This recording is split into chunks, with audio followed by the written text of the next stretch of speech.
کہ اس کا عکس جو ہے یہ موجود ہے. یہ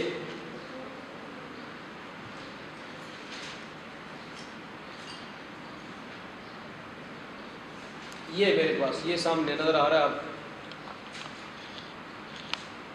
یہ اس کی اصل کتاب کا صفحہ ہے جس کے اوپر یہ ساری باتیں اس نے لکھی ہوئی ہیں کہ ختم نبوت جو ہے یہ ایک باطل لغو عقیدہ ہے، اور کہتا ہے کہ ایسا مذہب جو ہے شیطانی مذہب ہے اور ایسا مذہب رحمانی مذہب نہیں ہے، اور کہتا ہے میں ایسے مذہب سے بیزار ہوں. یہ ساری باتیں کرتا ہے. اب اس کے ساتھ ہی آپ پیچھے چلے جائیں تو دیکھیں یہ خود اپنی کتاب کے حوالے کے اندر یہ بات نوٹ کروا رہا ہے. کہتا ہے کہ ختم نبوت کے بارے میں کہتا ہے کہ یہ اس کی کتاب ہے مجموعہ اشتہارات، جلد اول صفحہ نمبر 232. اس پر کیا کہتا ہے؟ یہ جامع مسجد دہلی اس کے اندر جو ہے وہ کہتا ہے کہ میں اقرار کرتا ہوں خانہ خدا کے اندر کھڑا ہو کے کہ میں جناب خاتم الانبیاء کی ختم نبوت کا قائل ہوں. میں جناب خاتم الانبیاء کی ختم نبوت کا قائل. یہ کہتا ہے جامع مسجد دہلی کے اندر کھڑا ہو کے، کہتا ہے خانہ خدا کے اندر کھڑا ہو کے تو مسجد کو حاضر ناظر کر کے تو یہ بات کر رہا ہوں کہ میں جناب خاتم الانبیاء کی ختم نبوت کا کیا ہوں؟ قائل ہوں. اور جو شخص 2 دفعہ پہلا کہتا ہے ختم نبوت کا قائل ہوں، اور کہتا ہے جو شخص ختم نبوت کا منکر ہو، جو شخص ختم نبوت کا کیا ہو؟ منکر ہو، اس کو بے دین اور دارہ اسلام سے کیا سمجھتا ہوں؟ خارج سمجھتا ہوں. ٹھیک ہے. اب یہ ہے اس کی کتاب یہ مجموعہ اشتہارات کے اندر یہ بات جو ہے صفحہ نمبر 232 کے اوپر جو ہے یہ بات موجود ہے. اب ایک طرف کہتا ہے ختم نبوت باطل اور لغو عقیدہ ہے. کیا کہتا ہے؟ باطل اور لغو عقیدہ. ادھر کیا کہہ رہا ہے؟ ادھر کہہ رہا ہے کہ میں ختم نبوت کا قائل ہوں، اور جو ختم نبوت کا منکر ہے میں اس کو بے دین سمجھتا ہوں اور دارہ اسلام سے کیا سمجھتا ہوں؟ خارج سمجھتا ہوں. اب بتاؤ یہ ایک متناقض کلام نہیں ہے؟ یہ تضاد بیانی نہیں ہے کہ ایک طرف ختم نبوت کو گالیاں بندہ دے اور دوسری طرف بندہ جو ہے وہ کہے کہ میں تو اس کا بڑا قائل ہوں اور میں جو اس کا منکر ہے اس کو دارہ اسلام سے خارج سمجھتا ہوں. اب دیکھو یہ باتیں اس گرو کی کتابوں کے اندر کے ہیں موجود ہیں. قادیانیوں تمہیں اب بھی سمجھ نہیں آ رہا، تم اتنے لاشعور ہو، اتنے بے شعور ہو، اور اتنے جو ہے وہ اس دجال کے پیچھے اتنے جو ہے وہ مست اوست ہو چکے ہو کہ تمہیں بات سمجھنے کا تمہارے پاس وقت ہی نہیں ہے. جہنم میں جانے کی اتنی جلدی ہے. آگے چلے جاؤ.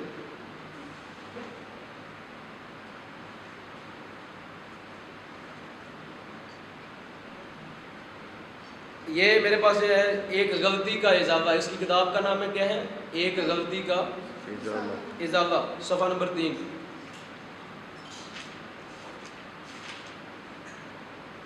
اور جو روحانی خزائن ہے اس کی جلد نمبر 18 صفحہ نمبر 206. صفحہ نمبر 206. اس میں ایک لمبی بات ہے، میں پہلے اس بات کو پڑھتا ہوں، پھر جہاں ضروری ہوا میں آپ کو کہوں گا کہ آپ لکھ لو اس کو. کہتا ہے ہماری سنیں بھائی، اب سننے والی بات ہے، جب میں کہوں گا پھر لکھنا. کہتا ہے ہماری جماعت میں سے بعض صاحب جو ہمارے دعویٰ اور دلائل سے کم واقفیت رکھتے ہیں، جو ہمارے دعویٰ اور دلائل سے کم تھوڑی واقفیت رکھتے ہیں، جن کو نہ بغور کتابیں دیکھنے کا اتفاق ہوا اور نہ وہ ایک معقول مدت تک صحبت میں رہ کر اپنی معلومات کی تکمیل کر سکے. کہتا ہے کہ ہمارے ماننے والے کچھ ایسے ہیں جن کو ہماری کتابوں کا بھی پتہ نہیں ہے اور ہماری صحبت کے اندر بھی وہ نہیں رہے تاکہ وہ ہم سے سیکھ سکیں. وہ بعض حالات میں مخالفین کے کسی اعتراض پر ایسا جواب دیتے ہیں کہ جو سراسر واقعہ کے خلاف ہوتا ہے. یعنی کہتا ہے جب ہمارے ماننے والوں پر کوئی مسلمانوں کی طرف سے بندہ اعتراض کرتا ہے نا تو وہ صحیح طریقے سے جواب، جو میرے ماننے والے ہیں وہ صحیح طریقے سے جواب نہیں دے سکتے. اس لیے باوجود اہل حق ہونے کے اپنے آپ کو کہہ رہا ہے کہتا ہے اس لیے باوجود اہل حق ہونے کے ان کو ندامت اٹھانی پڑتی ہے. یعنی کہتا ہے میرے ماننے والوں کو جب صحیح جواب نہیں آتا تو کیا کرنی پڑتی ہے, ان کو ندامت اٹھانی پڑتی ہے, شرمندہ ہوتے ہیں جب میری طرف سے وہ جواب نہیں صحیح دیتے.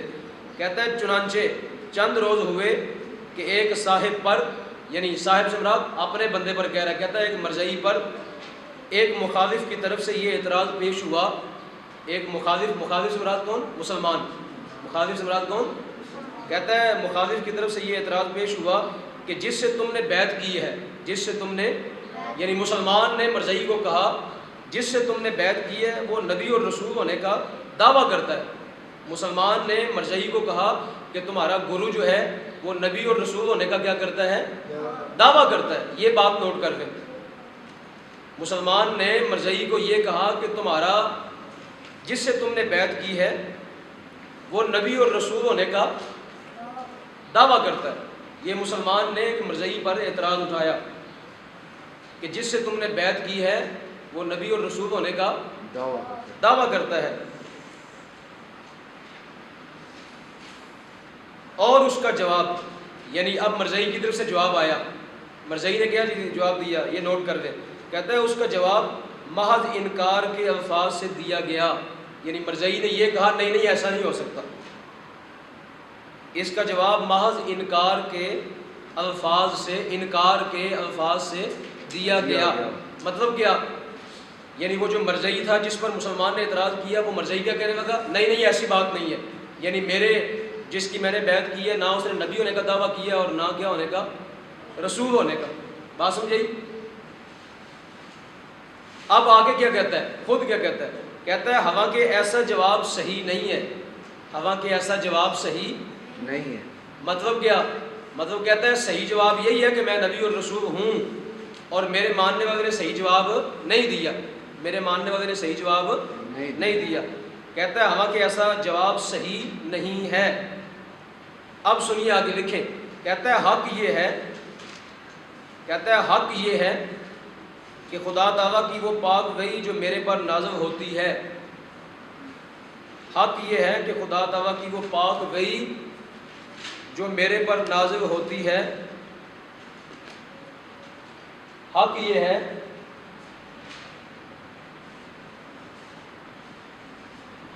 ہے کہ خدا تعالیٰ کی وہ پاک وحی جو میرے پر نازل ہوتی ہے اس میں ایسے الفاظ.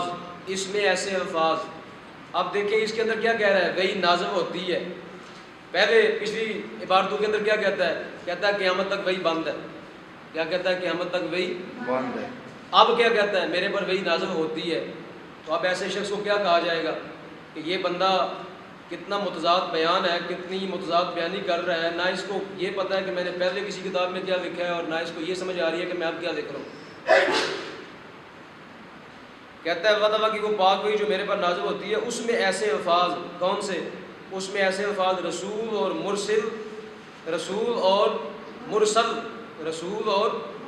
مرسل اور نبی کے موجود ہیں.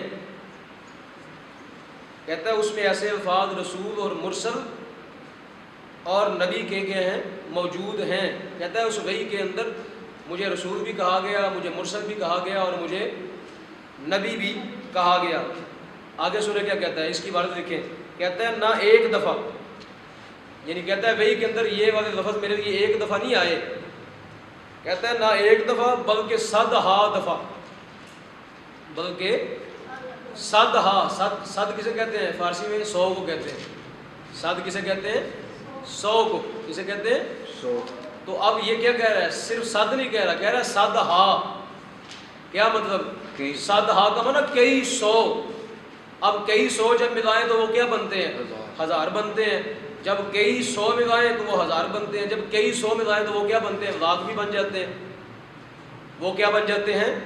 لاکھ بھی بن جاتے ہیں. جب کئی 100 ملائیں تو وہ کیا بن جاتے ہیں؟ لاکھ بن جاتے ہیں. تو کہنا وہ کیا چاہ رہا ہے؟ کہتا ہے مجھے میرے اوپر وحی آتی ہے اس کے اندر یہ مجھے مرسل کہا گیا, مجھے رسول کہا گیا, مجھے نبی کہا گیا. ایک دفعہ نہیں 100 دفعہ. ایک دفعہ نہیں اب بتاؤ جو بندہ پہلے یہ کہے کہ نبوت بھی بند، رسالت بھی بند، وحی بھی بند، کوئی مرسل بن کے نہیں آئے گا، اور حضور کو کہتا ہے، حضور نبی کریم صلی اللہ علیہ وسلم کو کیا کہتا ہے، پیچھے آپ نے پڑھا، کہتا ہے حضور خاتم المرسل ہے. حضور کیا ہیں؟ خاتم المرسل. تو اب بتاؤ جب خاتم المرسل کہہ چکا تو اب کہہ رہا ہے کہ میں مرسل ہوں، تو بتاؤ پھر ایسا شخص بڑا خناس اور خبیث نہیں ہے کہ پہلے کچھ اور کہہ رہا ہے اور اب کیا کہہ رہا ہے، کچھ اور کہہ رہا ہے. ٹھیک ہے نا. اب بتاؤ تمہیں مرجعی ہو کیا دلیل چاہیے، اور مسلمانوں سے مخاطب ہے. مسلمانوں ایسا شخص ابھی میں آپ کے سامنے، ابھی دن آئیں گے میں آپ کے سامنے سپریم کورٹ کا ایک فیصلہ پڑھوں گا جو 1993 کے اندر سپریم کورٹ نے ایک فیصلہ دیا. وہ میرے پاس میں نے ابھی بھی اس کی کاپی منگوائی ہے.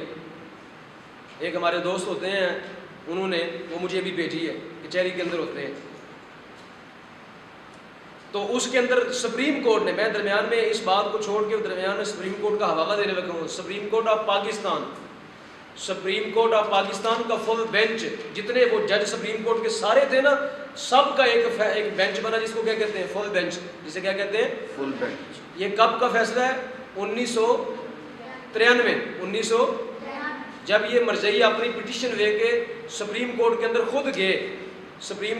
خود گئے کہ وفاقی شرعی عدالت نے ہمیں جو ہے وہ غیر مسلم اقلیت قرار دے دیا ہے اور ہمارے اوپر یہ پابندی لگا دی ہے کہ تم نے کوئی بھی مسلمانوں کی علامت استعمال نہیں کرنی، تم نے کوئی بھی مسلمانوں کی علامت استعمال.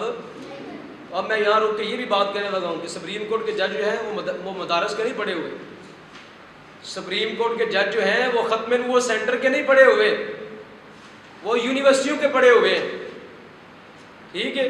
کوئی ہارورڈ کا پڑھا ہے، کوئی کیمبرج کا پڑھا ہوا ہے، کوئی آکسفورڈ کا پڑھا ہوا ہے، کوئی پنجاب یونیورسٹی کا پڑھا ہوا ہے، کوئی لا کالج کا پڑھا ہوا ہے. ٹھیک ہے. دنیا کی اعلیٰ قسم کی جو تمہارے نزدیک دانشگاہیں ہیں وہاں سے وہ پڑھے ہیں. انہوں نے پتہ کیا لکھا؟ میں بس ایک جملہ بتانے لگا ہوں، باقی میں سارا فیصلہ آپ کو پڑھ کے بعد میں سناؤں گا. انہوں نے ایک جملہ بتانے لگا ہوں. انہوں نے اپنے فیصلے کے اندر لکھا کہ ہر مرجعی سنیے بھائی، سننے والی بات ہے. انہوں نے کہا کہ ہر مرجعی اپنی ذات میں سلمان رشدی ہے. ہر مرجعی جو ہے وہ کیا ہے؟ وہ سلمان رشدی ہے. سلمان رشدی کون ہے؟ سلمان رشدی وہ بندہ تھا جس نے نبی پاک علیہ الصلوۃ والسلام کو گالیوں والی ایک کتاب لکھی اور وہ ساری امت کے نزدیک مرتد قرار پایا، ساری امت کے نزدیک واجب القتل قرار پایا. ٹھیک ہے. سلمان رشدی. تو سپریم کورٹ کے ججوں نے لکھا کہ ہر مرجعی کا درجہ کیا ہے؟ انہوں نے کہا ہر مرجعی جو ہے وہ کیا ہے؟ سلمان رشدی ہے. ہر مرجعی کیا ہے؟ سلمان رشدی، جو پوری امت کے نزدیک واجب القتل ہے. اب سپریم کورٹ کہہ رہی ہے کہ ہر مرجعی جو ہے وہ کس زمرے میں آتا ہے؟ اسی زمرے میں آتا ہے جس زمرے میں کون آتا ہے؟ سلمان رشدی. تو سامعین محترم، اب بتائیے کہ جس کو سپریم کورٹ آف پاکستان یہ مرجعیوں کو درجہ دے اور مرجعیوں کا یہ سٹیٹس متعارف کرائے، تو اب بات پیچھے اور کون سی رہ جاتی ہے؟ یعنی قرآن وہ تو وراء ورا ہے نا. میں ملکی قانون کی بات کر رہا ہوں. قرآن جب آ جائے تو اس کے بعد کسی اور چیز کی ضرورت رہتی نہیں ہے. جب قرآن کسی کو کہہ دے یا حدیث کسی کو کہہ دے یا صحابہ اکرام کسی کو کہہ دے، ساری امت کہہ دے، تو یہ تو فیصلے ہی بڑے وراء ورا ہے نا.